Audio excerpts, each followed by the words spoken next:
말씀 보시겠습니다. 요한계시록 20장 4절로 6절의 말씀이 되겠습니다. 요한계시록 20장 4절로 6절의 말씀입니다. 또 내가 보좌들을 보니 거기 앉은 자들이 있어 심판하는 권세를 받았더라. 또 내가 보니 예수의 증거와 하나님의 말씀을 인하여 목배임을 받은 자들의 영혼과 또 짐승과 그 우상에게 경배하지도 아니하고 이마와 손에 그의 표를 받지도 아니한 자들이 살아서 그리스도로 더불어 1000년 동안 왕노릇하리. 그 나머지 죽은 자들은 그 1000년이 차기까지 살지 못하더라. 이는 첫째 부활이라. 이 첫째 부활에 참여하는 자들은 복이 있고 거룩하도다.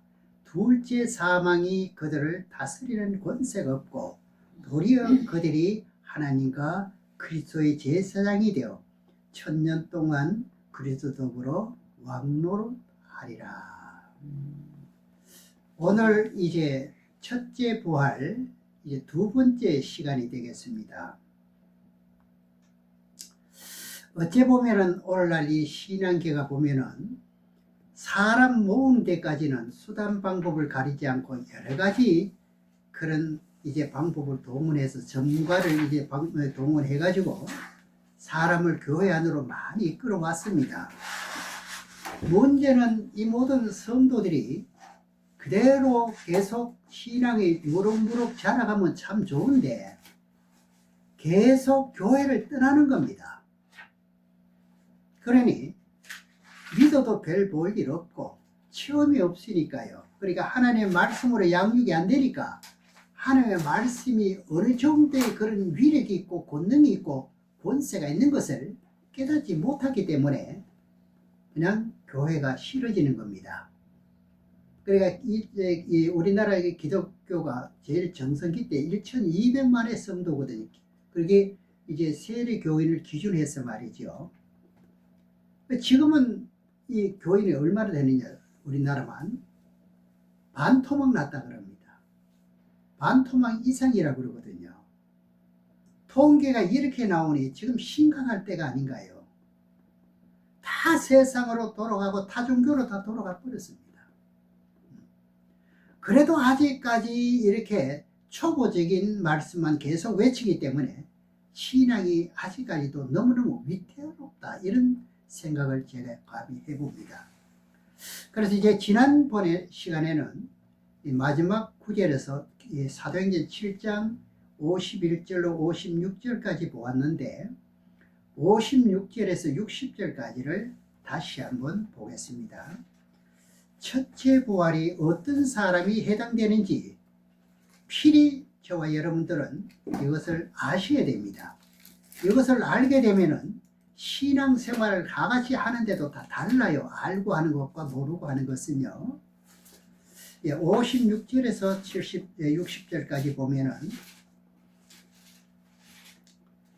말하되 보라, 하늘이 열리고 인자가 하나님 우편에 서신 것을 보노라. 한데 저희가 큰 소리를 지르며 귀를 막고 일심으로 그에게 달려들어 성 밖에 내치고 돌로 칠세 증인들이 옷을 벗어 사울이라 하는, 이분이 사도 바울입니다. 사도 바울이 중생할 이제 다시금 거듭 태어나기 전에 그때 일입니다.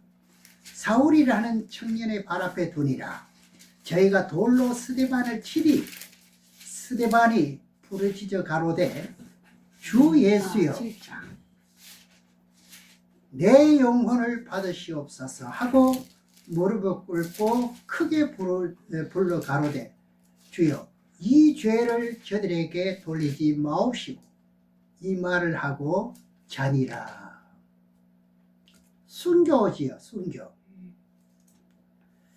그래서 순교란 어떤 것이냐 할 것 같으면 마태복음 5장 43절로 48절에 보면은 원수를 사랑하기까지가 이루어져야 되는 겁니다. 저와 여러분들에게는요, 원수가 없는 겁니다. 원수를 언제까지 사랑해줘요?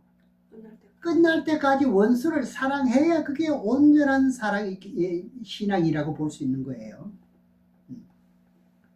오늘날 복음을 전하다가 죽으면 다 순교라 그러지요. 베트남에 가다가 만약에 배가 뒤집어가지고 사람이 석여서 죽었다. 그럼 그걸 순교자라고 그러잖아요. 그런 말을 들어본 적이 없는가요? 그러나 그것은 참 순교가 아니에요. 예를 들어가지고 선교를 위해 가지고 비행기를 타고 외국에 가다가 비행기가 추락해가지고 죽었습니다. 이것도 순교라고 다들 거의가 알고 있습니다. 그러나 그런 것은 순교가 아니고 사고라고 볼 수가 있지요. 사고예요. 그래서 이 첫째 부활에 해당되는 이 모든 것은 참말로 우리들이 이 성경으로 정직하게 정확하게 알지 못하면 우리의 신앙도 흐릿해집니다. 표대가 아주 바르지 못하다 이 말이지요. 예. 그래서 예수님 또 십자가에 못 박혀 죽으실 때 저들의 죄를 알지 못하오니 뭐라고 말합니까? 용서해달라고 그러잖아요. 얼마나 시달림을 받고 그 원수들에게 예수님의 고통과 고난을 받았는데도 저들이 하는 죄거리를, 일들을 저들이 알지 못하니 저들의 죄를 용서해달라 한다니까요. 그래, 이렇게 죽이는 사람을 원망했습니까? 안 했거든요. 그러면 우리의 지금의 현재 우리의 신앙을 한번 생각해 보자 이거죠. 이렇게까지 지금 우리가 신앙에 단련됐는지요. 응? 조금 싫은 소리 해볼 것 같으면 어떻게 해요? 다음에 이제 자기 유전자한테 싫은 소리 한번 해봐야 되겠구만. 그래, 스데반도요, 돌에 맞아 죽으면서 악을 품고 저들이 원망하면서 죽었다면요, 죄가 조금이라도 있으면 온전한 그런 제물이 될까요? 제물이 안 됩니다. 구약 시대도요, 제물을 바치는데 하나님 앞에 흠이 없는 것, 전력발이 아닌 것, 최고의 신실하고 튼튼한 놈을 잡아가지고 번제를 드렸거든요. 그럼 우리도 어떤 흠이 있으면은 우리가 제물이 안 되는 거. 오늘도 예배를 드리는 거지만은 하나님 앞에 신령과 진정의 예배가 올라가기 상달되기 위해서는요, 온전해져야 된다 이 말입니다. 우리가 거기까지 아직까지 도달하지 못했다 할지라도 마음과 정성과 뜻은 같아 이 말입니다. 그래, 고통을 길게 받다가 그 죄의 봉으로 죄가 끝나면서 어떻게 됩니까? 데려가잖아요, 스데반을요. 그러면서 스데반처럼 온전한 제물이 되었는 거예요. 그러니까 성경을 우리가 사도행전 7장을 보니까 스데반은 확실히 온전한 제물이 됐다는 걸 기록이 있으니까 이분은 온전한 제물이라고 알 수가 있지요. 그래서 이제 뭐 다른 나라 말하고 우리나라 같은 경우 손영환 목사님이나 주기철 목사님 두 분은요, 순교의 자리에 들어갔다고 합니다. 그분들이 마지막에 원수들에게 죽임을 당할 때 스데반처럼 했는지는 우리는 알 수 없지요. 그렇잖아요. 우리는 보지 못했으니 모릅니다. 그래, 결국은 그 모든 것이 자신이 이 땅에서 목이 졸려 죽는 순간까지 어떻게 해야 됩니까? 그 악인에게 원한을 품지 않고 저들이 죄를 몰라서 그러니 저들의 죄를 용서해 주옵소서 하고 이제 그 주기철 목사님이나 손용 목사님이 돌아가셨다면 순교입니다. 그렇지요? 우린 그건 알 수 없습니다. 누가만 아시죠? 하나님과의 나와의 관계예요, 이것은요.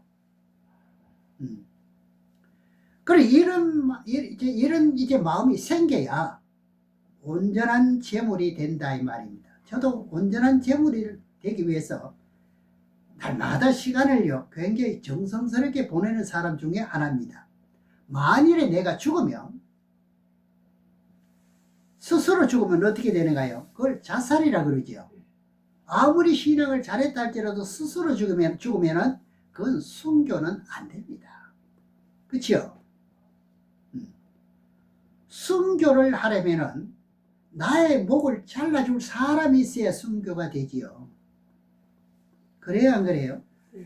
나를 죽여줄 사람이 있어야 순교가 되잖아요. 그래서 한편으로는 감사하지요. 누가복음 6장에서 한번 보시겠습니다. 누가복음 6장 39절에서 40절 말씀을 보겠습니다.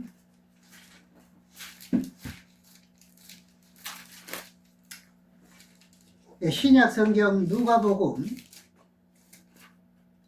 39절로 40절에 보면 또 비유로 말씀하시되 소경이 소경을 인도할 수 있느냐. 근데 지금 소경인 줄 모릅니다.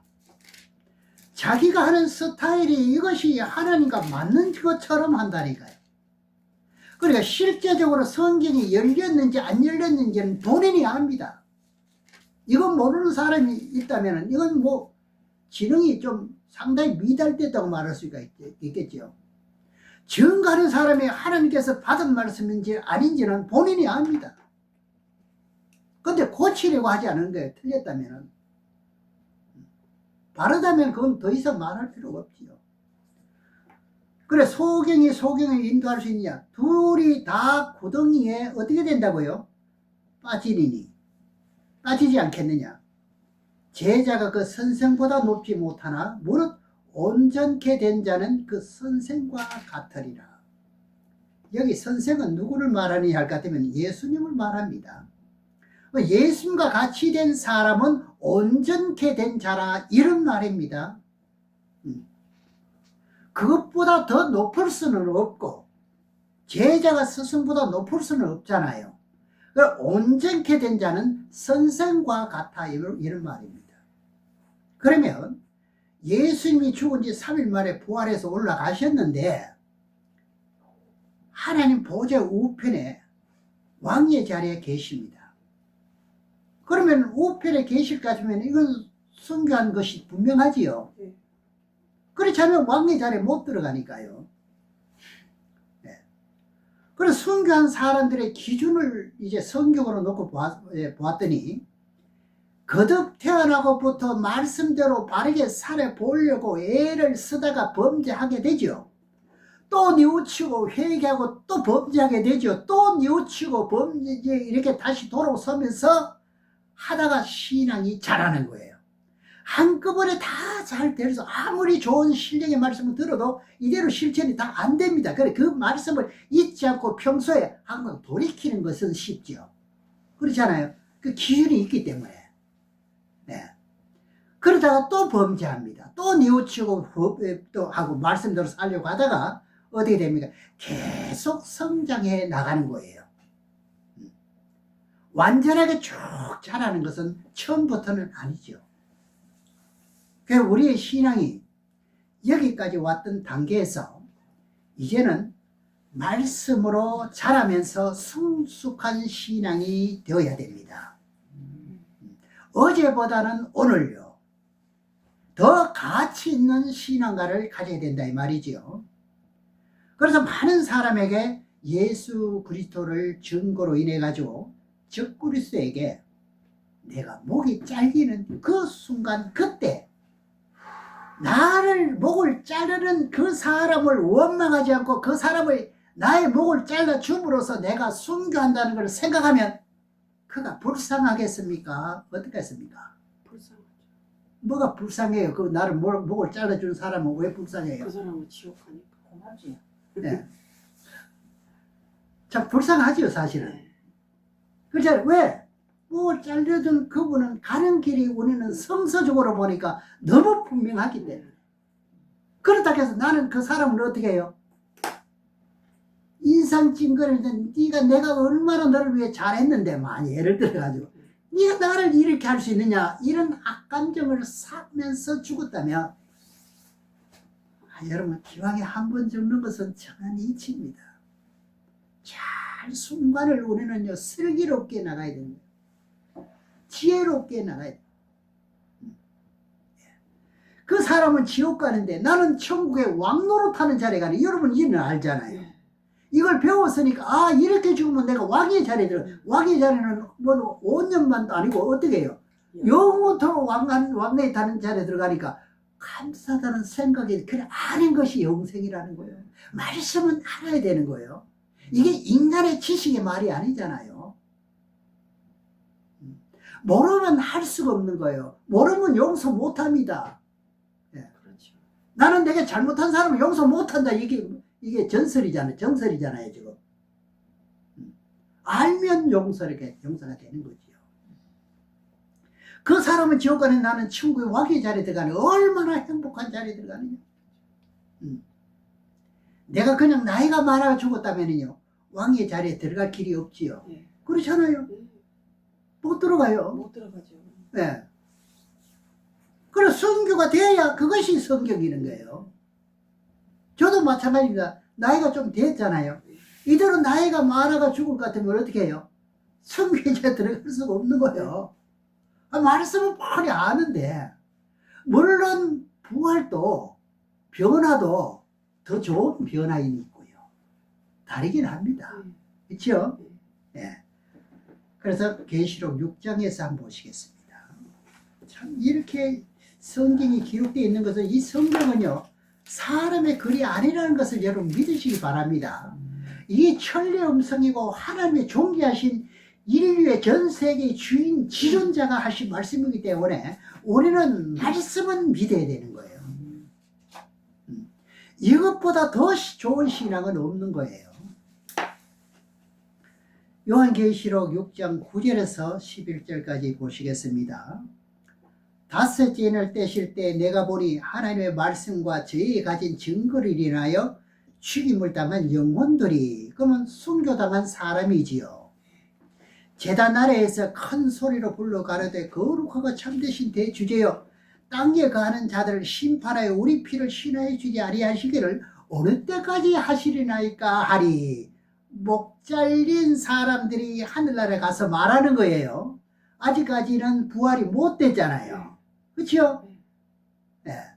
그 다음 11절에 보면 각각 저희에게 흰 두루마기를 주시며 가라사대 아직 잠시 동안 쉬되 저희 동무종들과 형제들도 자기처럼 죽임을 받아 그 수가 차기까지 하라 하시더라. 그럼 숫자가 있다는 말이죠.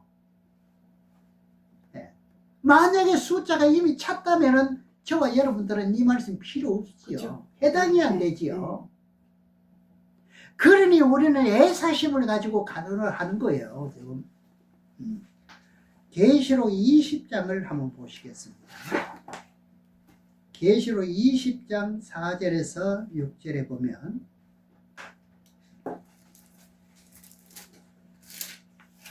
요한계시록 20장 4절에서 6절에 보면 이런 말씀이 있습니다. 또 보좌들을 보니 내가 보좌들을 보니 사도 요한이 영알이 열리니까 보좌들이 보는 거예요. 스데반도 목숨이 끊어질 때 어떻게 했습니까? 하늘문을 열려가지고 오라는 손짓을 보잖아요. 예수님이 보좌에 계신 걸 눈으로 보잖아요. 그러니 고통과 아픔과 돌에 맞아가 창자가 나올지라도 아픔을 쳐버리는 거예요. 그걸 심판하는 권세를 받은데 이 사람은 누구냐 할 것 같으면 마태복음 19장 28절에 12보좌에 앉게 해준다고 했던 예수님이 제자들에게 하는 말씀이에요. 이게 지나간 것이 아니라 저와 여러분들 이와 같은 말씀을 믿는 믿음으로 나아가면 그와 같은 자리에 들어갈 수 있는 희망이 있는 거예요. 마태복음 19장 28절을 보겠습니다. 마태복음 19장 28절의 말씀을 보면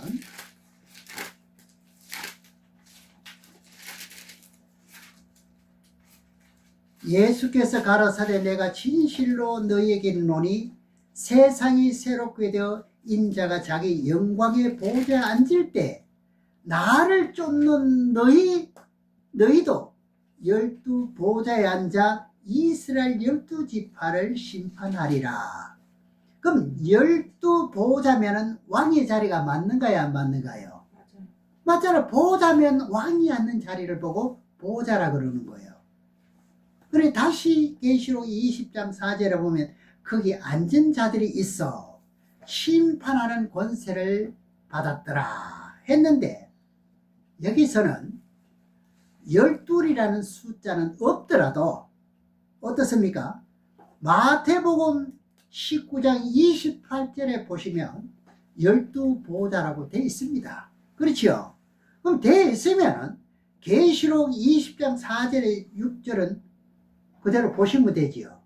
근데 이걸 20장 4절을 보실 때는요, 한 절에 또가 3번 나옵니다. 이걸 잘 여러분들이 구분해서 보셔야 돼요. 보시겠습니다. 다시. 또, 첫 번째 또지요. 내가 보니 보호자들을 보니 거기 앉은 자들이 있어 심판하는 권세를 받았더라. 두 번째 또에는 내가 보니 예수의 증거와 하나님의 말씀을 인하여 목숨을 받은 자들의 영혼들과 이렇게 되죠. 그 다음에 이것이 이제 계시록 6장 9절에 볼 것 같으면 닷새 인을 뗄 때 내가 보니 하나님의 말씀과 죄의 증거를 가진 자들 인하여 죽음을 당하는 자들이 재단에 있다 그랬죠. 영혼들이 재단 아래 있다 그랬잖아요. 그 말씀이 여기 있는 거죠. 자, 이 말씀이 요한계시록 20장 4절에 두 번째 또에 관한 말씀이라 이 말입니다. 대조해 보시게 될 것 같으면 똑같습니다. 그들에게 순교당한 원한을 갚아달라고 할 때 뭐라고 말하느냐? 너희들과 같이 순교자의 수가 차야 한다고 여기 분명히 계시록 6장 11절에 나오잖아요. 그러니까 아직까지 이 숫자가 있다는 이야기죠. 네. 그러니 여러분들은 희망이 있는 거예요. 그럼 순교자의 숫자는 언제 찬다는 말이냐? 세 번째 또에 나옵니다. 세 번째 또를 보죠. 또 짐승과 그의 우상에게 경배하지 아니하고, 이거 우리들 보고 하는 말이죠. 네. 지금의 세상을 종말을 보고 살아가는 사람들을 보고 말하는 거죠. 아니하고 이마와 손에 그의 표를 받지 아니하고 아니한 자들이 살아서 그리스도 더불어 1000년 동안 왕노릇하니. 그럼 짐승과 그의 우상에게 경배하지 않고 이마나 손에 표를 받게 할 때가 언제냐? 후 3년 반 때입니다. 후 3년 반 때 어떻게 해요? 순교한다는 말이죠. 그때 받지 않으면 순교가 된다 이 말입니다. 이 말씀은 우리가 명심을 해야 되는 말씀이에요. 진짜 저 천국에 그 모든 반열이, 최고의 좋은 반열이 있고 그 다음 반열이 어떻다는 이 모든 반열을 안다면 우리는 이 말씀을 덩하리 여기면 안 되는 거죠. 우리들에게 남아있는 순서입니다. 이게. 세 번째 또 가요.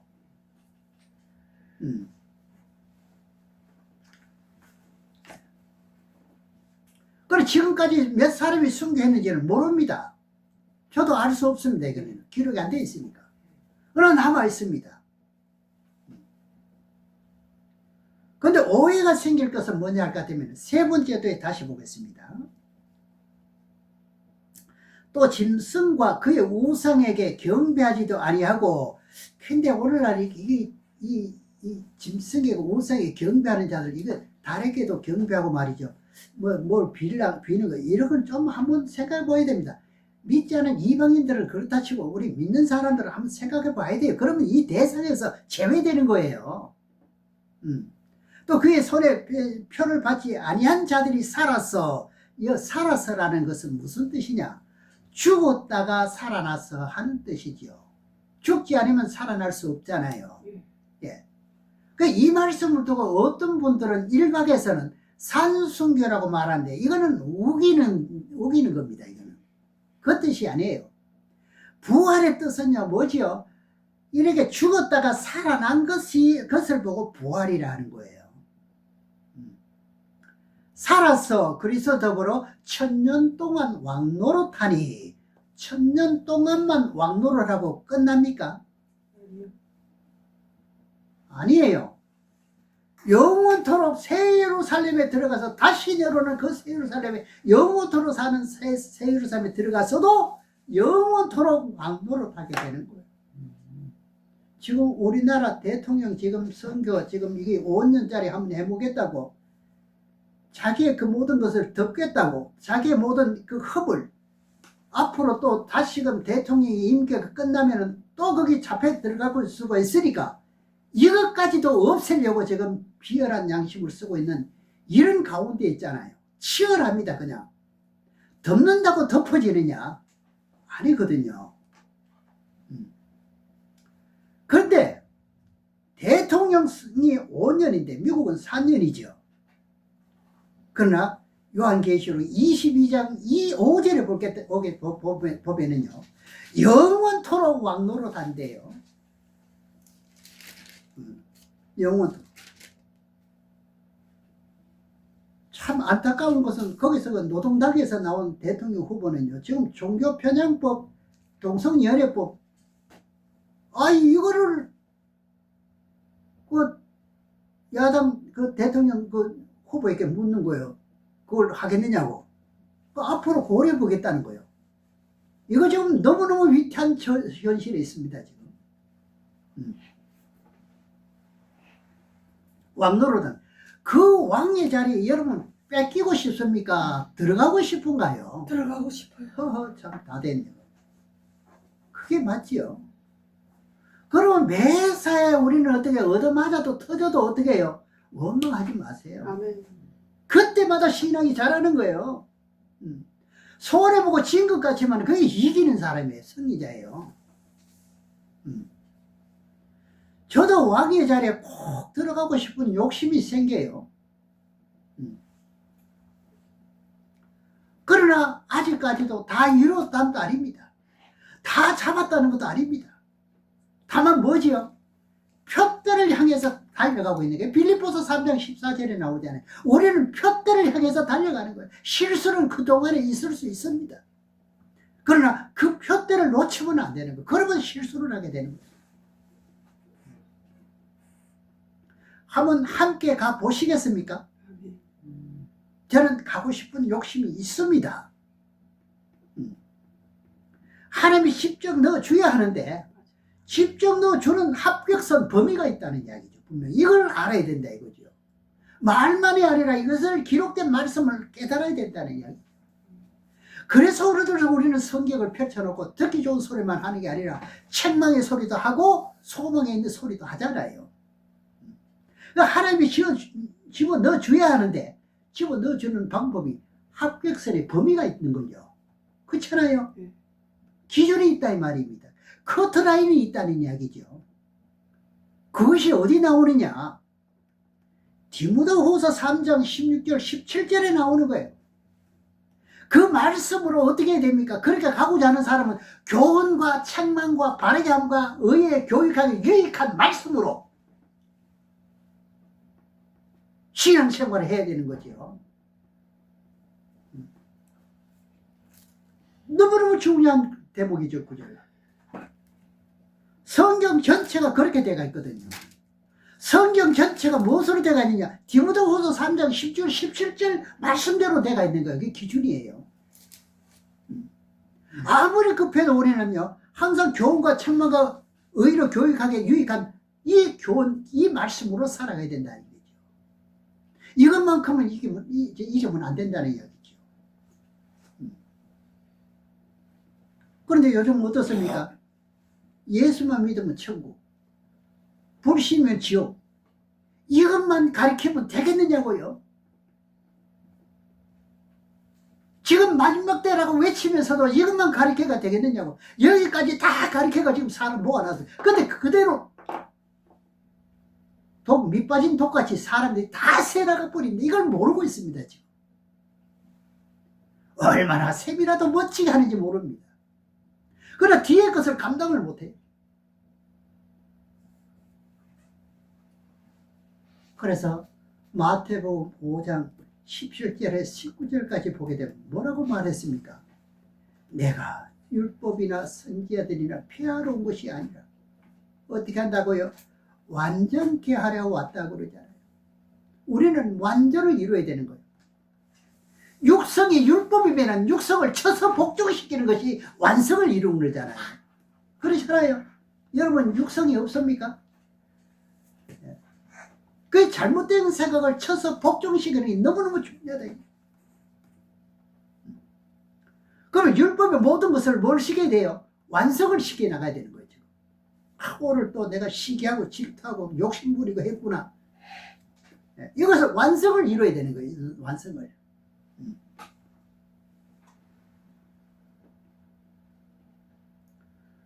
그래서 율법의 모든 것을 완성시키게 되고 그것을 증거하고 지키는 자가 하늘나라 가서 뭐 된다 그랬습니까? 큰 자가 된다고 했으면 이걸 예사로 믿고 넘어가면 안 돼요. 그렇게 지키는 자가 큰 자가 된다고 해서 같으면 저와 여러분들은 큰 자가 되는 방법을 이제는 주시하고 나가야 되는 거죠. 표대를 삼아가지고. 큰 자가 되면 왕이 되는 거죠. 왕이 큰 자 아닙니까? 그러니 우리는요, 육성의 성깔을 좀 내쳐서 복종시켜야 돼. 내 성깔이 원래 그래. 원래 그런 게 아니에요. 그걸 다스려 나가야 되는 거죠. 다듬어야 되는 거죠. 그런 고집 때문에 지금 문제가 생긴다 이거죠. 율법의 말씀을 따라서 내가 영의 삶을 살면서 계속 우리는 자라야 되는 거예요. 도리가 없는 거예요. 세상의 인류의 법칙이 성서니까요. 참과 거짓은 여기서 구분되기 때문에 그렇습니다. 어린아이에서 뭘 쓰러요? 청년으로. 청년이 장성한 분량으로. 그래서 예수 그리스도 같은 사람으로 가까이 왔을 때 하나님께서 어떻게 한다고요? 순교의 자리에 푹서 밀어 넣어주는 거예요. 그러면 나를 총으로 쏘아 죽이든지 칼로 목을 벨 때 그 사람을 사랑하는 마음을 가져야 되는 거죠. 그게 율법이 완성이 되는 거니까요. 그게 온전한 신앙이 되니까요. 나를 해코지 하는 사람을 욕하면 완성이 안 되려. 오늘 하루 동안 신앙 24시간의 생활은 지금 실패작으로 돌아가는 거예요. 그러니 이 한 말씀이 너무너무 중요한 거예요.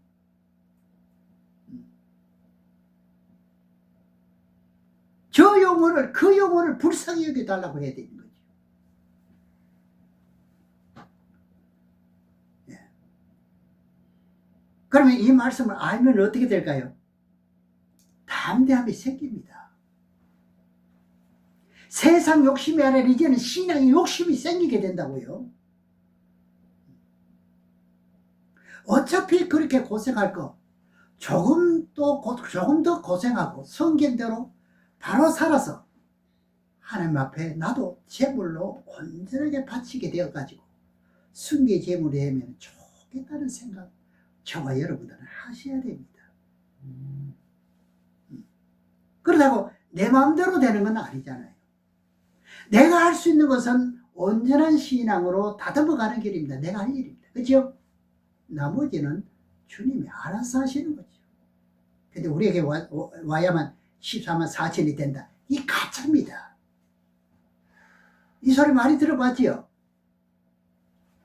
신천신지에 와야만 14만 4천이 된다고 아주 자랑삼아 지금 말하잖아요. 미안하지만 신천신지의 사람들은 한 사람도 계시록 7장에 14만 4천이 될 사람은 한 사람도 없습니다. 이거는. 유태인이라만 해당되는 거예요. 맞아요, 안 맞아요?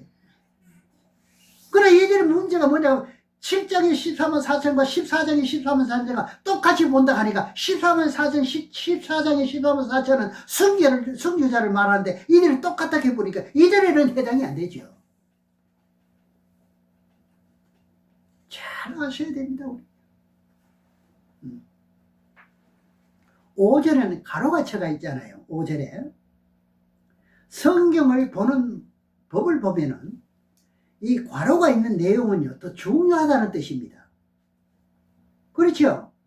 그러면서 중요한데 어떻게 중요한지 5절을 봅니다.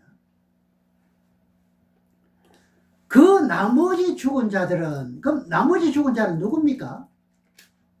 이 땅에 살면서 순교하지 않고 목숨이 다해서 이 세상에서 예수를 믿고 죽은 사람, 예수를 믿고 여러 가지 사고로 죽은 사람, 여러 가지 징계를 받다가 죄를 용서받고 죽은 사람, 여러 가지 종류가 있어요.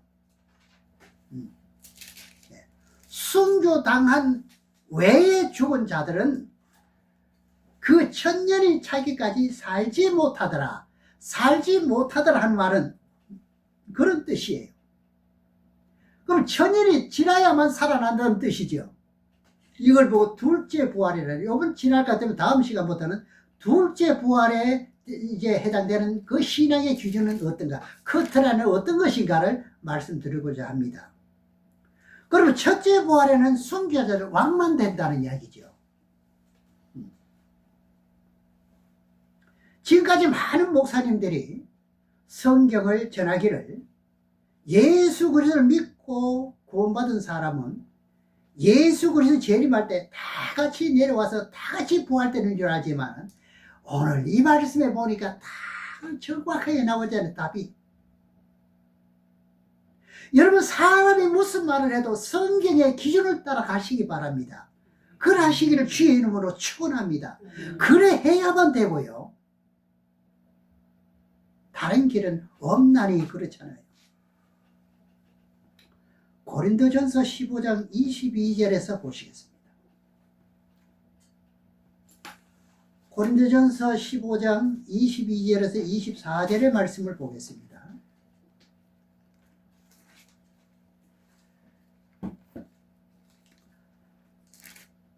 아담 안에서 모든 사람이 죽은 것 같이 그리스도 안에서 모든 사람이 삶을 얻으리라.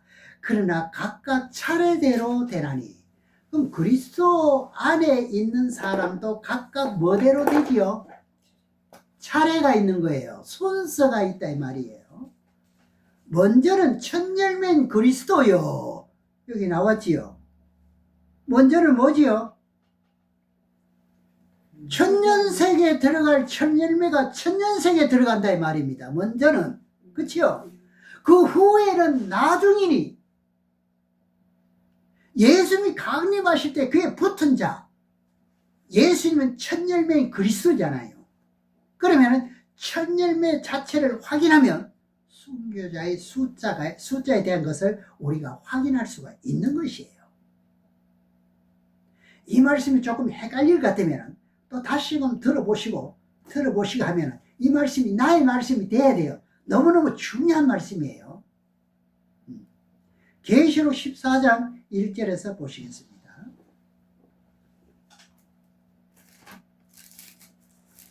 계시록 14장 1절에서 5절까지 보시게 되면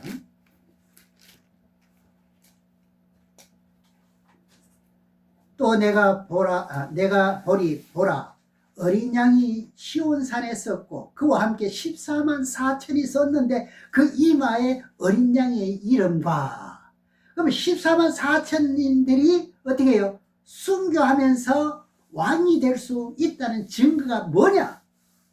14만 4천 일의 이마에 무엇이 있죠? 어린 양의 이름. 어린 양의 새 이름이 유대인의 왕이 되는 거예요. 이것을 알아야 되는 거예요. 우리는 성경에서 정확한 답을 찾고자 원하는 것 아닙니까? 잘못 찾을 것 같으면 안 되기 때문에. 왕이라는 이름이 어디 있습니까? 이마에 기록되어 있어야 된다는 거지요. 그 다음에 보니까 그 아버지의 이름을 쓴 것이 있도다. 그럼 아버지의 이름은 여호와잖아요. 사람이 여호와가 될 수가 있나요? 안 되지요. 그러니 스가랴서 14장 9절에 보게 되면요, 천하의 왕이라는 말씀이 나와요. 이 말씀은요, 빌라델비아 교회 계시록 3장 12절의 말씀을 우리가 풀어야 이 말씀에 답이 나오는 거예요. 그래서 우리가 성경은요, 정석대로 배워야 된다는 게 여기서 나오는 거예요. 그러지 못하면 자꾸 험잡습니다. 자꾸 말꼬리를 자꾸 늘어지는 거지요. 2절에 내가 하늘에서 나는 소리를 들으니 많은 물소리도 같고 큰 맷성과도 같은데 내게 들리는 소리는 검은고와 타는 자들의 검은고 타는 것 같더라. 저희는 누구지요? 14만 4천이잖아요. 14만 4천이 무슨 일을 하는지 천국에 가면은 그것도 알아야 되잖아요. 그냥 보시면은 보호자와 넷생물 장로들 앞에서 새 노래를 부르니, 새 노래는 누가 불러요? 14만 4천인. 땅에서 구성하는 모든 14만 4천인 밖에는 능히 이 노래를 배울 자가 없더라. 그 이분들이 뭘 하냐? 새 노래를 만들어내는 거죠. 그치요? 그 다음 백성들은 반열에 따라서 배운 대로 그대로 하는 거지요. 여기까지 말씀도 지금 이해를 하지 못한 사람들이 너무너무 많아요. 기록되어 있는데도 이걸 연결시키지 못하니까요. 성경은 다른 데서 이 답이 나오는 게 아니라 성경은 성경에서 답이 나오는 거예요. 교과에서 답을 찾지 않고 자꾸 만나에서 보려고 하면 안 되죠. 그러면서 4절에 이 사람들은 여자로 더불어 더럽히지 아니하고 정결이 있는 자라. 어린 양이 어디로 인도하든지 따라가는 자며 사람 가운데 구성을 받아 처음 익은 열매로 하나님과 어린 양에게 속한 자니 그 입에 거짓이 없고 흠이 없는 자들이다.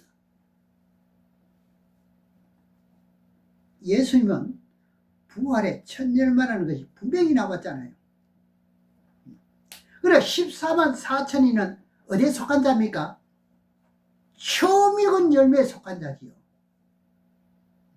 그가 붙은 자라 그러지요. 순교자들이 그렇게 붙은 자입니다. 순교자들이요. 네. 우리가 그리스도께 붙은 자가 되어야 되는 거예요. 아멘. 이 소원 이외에는 우리가 인생에 살아갈 가치가 없는 거예요. 인생의 가치가 뭡니까? 이걸 저버릴 것 같으면 그 가치를 모르고 살아가는 거예요. 그걸 보고 심하게 말하면 짐승과 같다는 말을 그렇게 쓰는 거죠. 왜 그렇게 할까요? 그 설명까지 드리면은요. 하늘에 가서 새 노래를 만들어내는 사람이 누구라고요? 14만 4천입니다. 그러니 계시록 14장 1절 5절 말씀에 처음 익은 열매가 누군가 했더니 예수님과 같이 부활의 첫 열매가 되는 사람들이 14만 4천이더라 이거죠. 계시록 20장 4절 6절을 다시 보면 이는 첫째 부활이라. 이 첫째 부활에 참여하는 자들은 복이 있고 거룩하도다. 그리고 둘째 사망이 그들을 다스릴 권세가 없고 도리어 그들이 하나님과 그리스도의 제사장이 되어 천년 동안 그리스도 더불어 못한다? 왕노릇 하리라고 했잖아요. 우리가 하나님의 말씀을 받고 그 말씀을 따라서 온전하게 열매를 맺어갈 때 씨 뿌리는 비유에서 좋은 땅에 씨앗이 떨어지면 어떻게 된다? 100배, 60배, 30배 열매를 맺었다는 것은 마태복음 13장 18절에서 23절에서 말씀을 전하고 있습니다. 그렇다면 첫 열매가 되는 신앙인은요 100배 열매를 맺어야 되는 거예요. 난 뭐 이 정도면 됐다. 아니에요. 결과적으로 예수님이 부활될 때 그와 같이 부활하는 그런 소개를 고린도전서 15장에서도 말씀하고 있습니다. 그 해와 같은 영광의 부활, 영광의 자리에 들어가는 것을 설명합니다. 그 말씀 보겠습니다. 고린도전서 15장 35절에서 42절까지 보고 다 같은 그런 레벨이 아닙니다. 구원을 받아도 똑같지 않습니다. 지금 전부 다 똑같은 걸로 알고 있어요. 아닙니다. 고린도전서 15장 35절을 봅니다. 누가 묻기를 죽은 자들이 어떻게 살아나며 어떠한 몸으로 나오느냐 하리니 어리석은 자여 너희 뿌리는 씨가 죽지 않으면 살아나지 못하겠고. 이거 죽어야 살아납니다.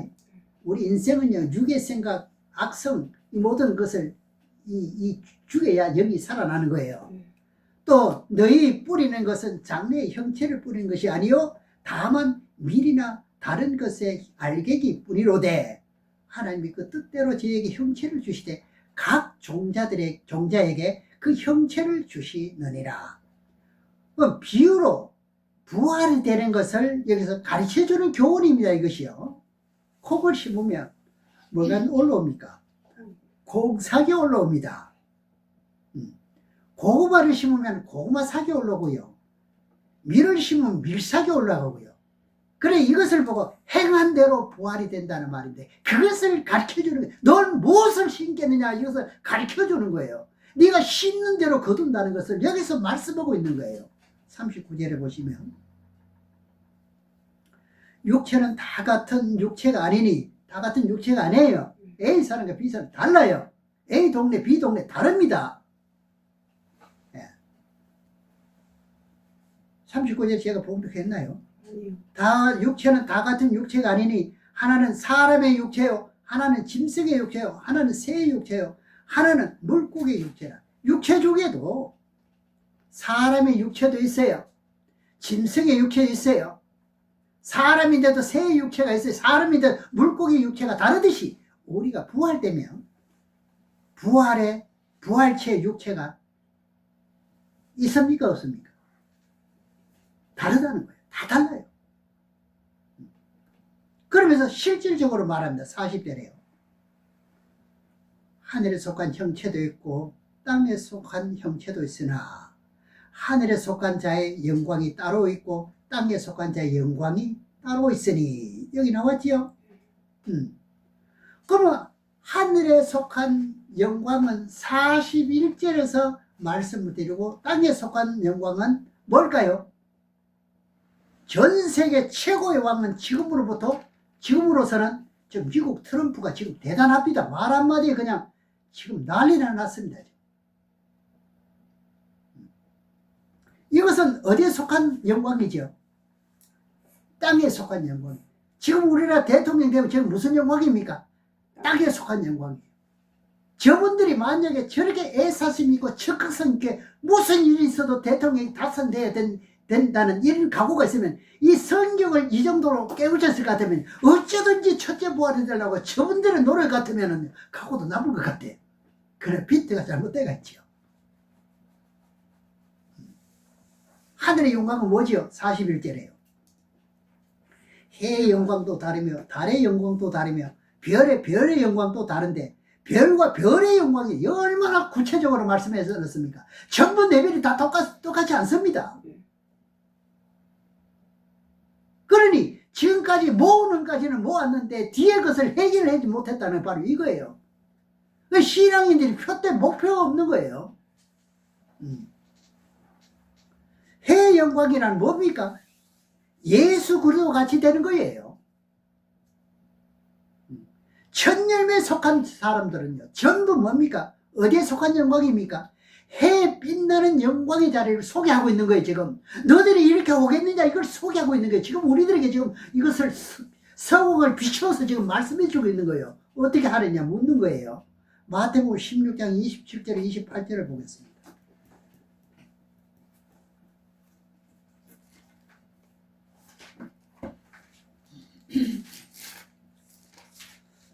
좀 시간이 좀 지나고 있는데 좀 빨리 보겠습니다.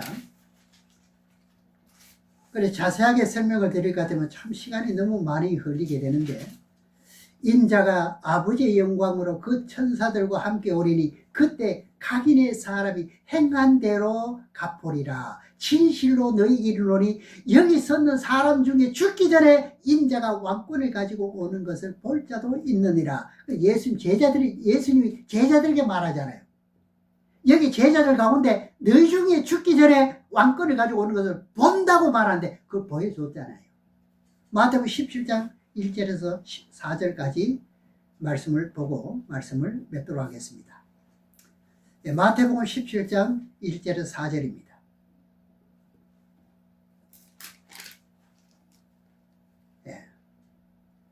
엿새 후에, 그럼 마태복음 11장에 대한 말씀을 지금 하시고 엿새째 후에 예수 그리스도께서 베드로와 야고보와 그 형제 요한을 데리시고 따로 높은 산에 올라가시더니 저희 앞에서 변형되사 그 얼굴이 해같이 빛나며 이것이 무슨 영광이요? 해의 영광에 그것을 보여주는 거지요. 옷이 빛과 같이 휘어졌더라. 때 모세와 엘리야가 예수를 더불어 말씀하시는 것이 저희에게 보이시거늘 베드로가 예수께 여짜와되 가로되 주여 우리가 여기 있는 것이 좋사오니 주께서 만일 원하시면 내가 여기서 초막 셋을 짓되 하나는 주를 위하여 하나는 모세를 위하여 하나는 엘리야를 위하여 하리다. 해와 같이 영광의 부활체라는 것을 예수님이 제자들에게 보여준 게 맞습니까? 안 맞습니까? 분명히 보여주거든요. 어떻게 부활되는지 다 가르쳐 주시는 거예요. 성경은 눈이 있어도 못 보는 사람이 많습니다. 평생을 목회해도 이런 순서를 지금까지 못할 목자도 없잖아요. 있습니다. 예수님이 죽었다가 어떻게 해요? 부활된 것처럼 자기도 그렇게 되기를 원한다는 거지요. 이것을 빌립보 3장 10절에 11절을 지금 소개하고 있잖아요. 여러분들 이제는요, 성경을 제대로 보면 악을 악으로 갚지 않습니다. 저는 정말로 이것을 노력합니다. 돌아서가 나를 흠모하는 사람도, 아주 욕하는 사람도 있지만 뻔히 내 귀로 두 귀로 양 귀로 듣습니다. 들어도 나는 그 사람 믿게 보지 않고 지금까지 그대로 지나옵니다. 그분은 내가 그 소리를 들었는지도 모릅니다. 그 한 번, 두 번 들은 것도 아니죠. 그러니까 악을 악으로 갚지 말고 선으로 갚아가면서 날마다 십자가를 지고 날마다 죽는 시작, 죽는 훈련, 이렇게 될 때 무엇이 자라지요? 영이 자라게 됩니다. 제발 여러분들은 신앙을, 율법을 완성을 시켜나가는 그런 첫째 부활에 해당되는 이 목표대를 가지고 달려가는 저 여러분이 되시기를 주의 이름으로 축원합니다. 기도하겠습니다.